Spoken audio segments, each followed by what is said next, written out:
तो मेरा वार्ड मेरी समस्या में अब हम बात करेंगे नगर निगम कोटा उत्तर के वार्ड नंबर 29 के नानता क्षेत्र की, जहां पर थर्मल की राख से भरे ट्रक रोजाना सड़कों पर दौड़ते नजर आते हैं। उससे स्थानीय लोगों को भी परेशानी रहती है। वहीं लोगों का कहना है कि ट्रकों से उड़ने वाली धूल और मिट्टी ने जीना दूभर कर दिया है। कई लोगों को फेफड़े के संक्रमण हो चुके हैं। मकान के बाहर और मकान की छत पर काफी मात्रा में थर्मल की राख जमा हो जाती है और कई बार दुर्घटनाएं भी हो चुकी है। वहीं छोटे बच्चे घरों से बाहर निकलने से डरते हैं। इसको लेकर लोगों ने कई बार थर्मल प्रशासन को भी अवगत करवाया, कई बार ज्ञापन भी दे चुके हैं, लेकिन समस्या का समाधान होता नजर नहीं आ रहा। ये कोटा थर्मल है वार्ड नंबर 29 नानता में। यहाँ पे थर्मल के ओवरलोड राख के ट्रक चलते हैं, जिस कारण नानता के दुकानदार और व्यापारी पूरी तरह परेशानी। ओवरलोड डंपर चलने के कारण राख बिगड़ती हुई जाती है। जो दुकानदार आमजन से तो सारा जीना दुश्वार है। इस कारण से भी हो चुके हैं, कहीं गाड़ियाँ फिसलने का डर रहता है। और चीफ साहब को भी अवगत करा दिया हमने। एसी एक्शन सबने आँख पे पट्टी बांध रखी है। थर्मल राख कंपनी के ऊपर इन अधिकारियों की मेहरबानी है, अभियंताओं की, एक्शन साहब की।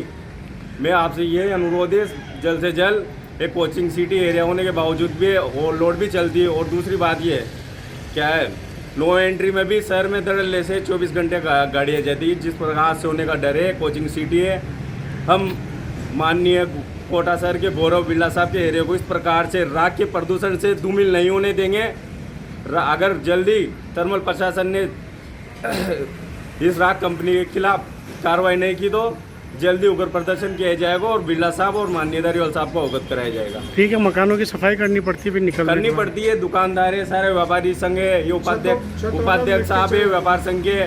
दुकानदार, मैं खुद दुकानदार हूँ, खुद सफाई करनी पड़ती है, बार बार झाड़ू लगाना पड़ता है, कपड़ा लगाना पड़ता है। इस तरह की समस्या है। नाम बताएं आपका?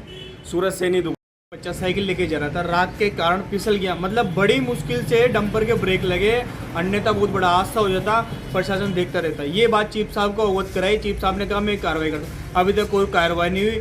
गाड़ियाँ निकल रही है, आज भी ओवरलोड होके जा रही है, जबकि उनको बोला नो एंट्री में एंट्री कर रही है गाड़ियाँ, फिर भी उनको कोई उनके मतलब सिर में जू नहीं होंगी। अब पता नहीं कब बंद करें। ये तो बड़ा हादसा हो जाएगा। अभी 2 घंटे पहले हम करने उधर गए तो मतलब वहाँ की पब्लिक रोड धो रही थी पानी से। पानी यूँ मालूम मिलना मुश्किल है, वहाँ रोड धो रहे थे काय के लिए, पानी को हटाने के लिए। अब वहाँ के घर बारों में मतलब आप जाओ ना, कम से कम एक उंगली कचरा मतलब डस्ट जमी हुई है। अब पता नहीं इसका क्या कर।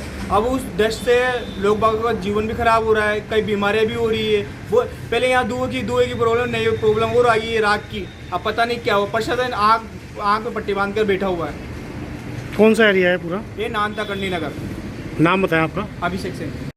आपका समस्या तो ये है, धूल मिट्टी बहुत ज़्यादा उड़ती है। गाड़ी घोड़ों चलाने मतलब मोटरसाइकिल चलाने वाले तो बहुत ज़्यादा परेशान हैं। और राख ज़्यादा उड़ती है, धूल मिट्टी से ज़्यादा, मतलब धुएं से भी ज़्यादा धूल मिट्टी से परेशान है आदमी।